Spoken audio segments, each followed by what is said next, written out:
Ядерная отрасль — это на самом деле не только ядерная энергетика. Это, конечно, наверное, самая крупная часть ядерной отрасли, то, что мы понимаем. Но это и медицина ядерная, которая сегодня развивается очень интенсивно. Это различные приложения к сельскому хозяйству, к сохранению тех же продуктов или семян свежими с помощью облучения. Они сами, да, семена и продукты при этом не становятся радиоактивными, надо понимать. Они становятся стерилизованными с точки зрения того, что убиваются микроорганизмы, да, то есть вместо использования химических консервантов мы избавляемся от паразитов, скажем так, с помощью излучения. И продукты сохраняются дольше без использования консервантов, например. Это, конечно, различные методы диагностики и в промышленности, то есть дефектоскопы различные, которые применяются и упрощают диагностику особенно сложных деталей. Это и безопасность, те же системы контроля в аэропортах, на железнодорожных вокзалах и везде. Ядерная отрасль — это в том числе и развитие транспорта, прежде всего Северный морской путь, который раньше был закрыт, например, навигация по нему в зимние месяцы. Сегодня, благодаря атомному ледокольному флоту, Северный морской путь может быть открыт и в зимнее время.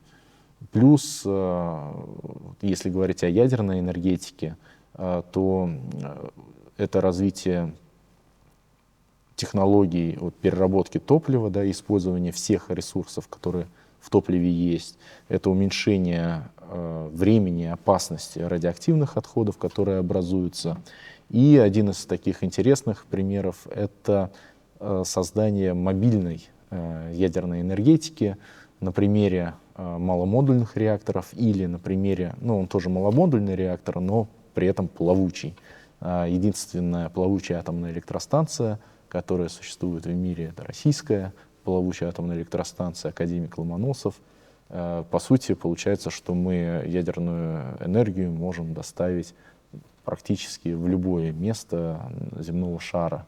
Даже при этом не нужно строить атомную электростанцию, такую фундаментальную, на долгие годы, а нужно лишь построить, грубо говоря, пирс, порт, где можно будет подключение осуществить к этой плавучей атомной электростанции. На мой взгляд, это тоже будущее атомной энергетики, развитие маломодульных реакторов, которые могут быть такими мобильными. И, по сути, если происходит, например, необходимость разработки какого-то месторождения, то крупного месторождения с переработкой руды, созданием комплекса производств, то такие маломодульные реакторы — это идеальный источник энергии, который не требует каких-то глобальных построек. Да, его можно привести, поставить, и он будет работать в течение двух десятков лет, и затем его просто можно заменить. Ядерная энергетика является одним из зеленых типов энергетики, наряду с ветроэлектрогенераторами, солнечными электростанциями, гидроэлектростанциями. Атомные электростанции также обладают, скажем так, около нулевым выбросом углекислого газа, и поэтому являются зеленым видом энергетики. При этом, если мы посмотрим на количество смертей от действия ядерной энергетики, скажем так, в общем, на тераватт выработанной энергии, это будет самый низкий показатель из всех вообще видов энергии. Потому что здесь учитывается гибель персонала и при добыче ресурсов, и при производстве компонентов различных для того или иного вида энергетики. И по этому параметру ядерная энергетика, она обладает самой низкой гибелью на тераватт выработанной энергии. Но опять же, здесь, наверное, срабатывает тот фактор, что к ядерной энергетике, вообще к ионизирующим источникам излучения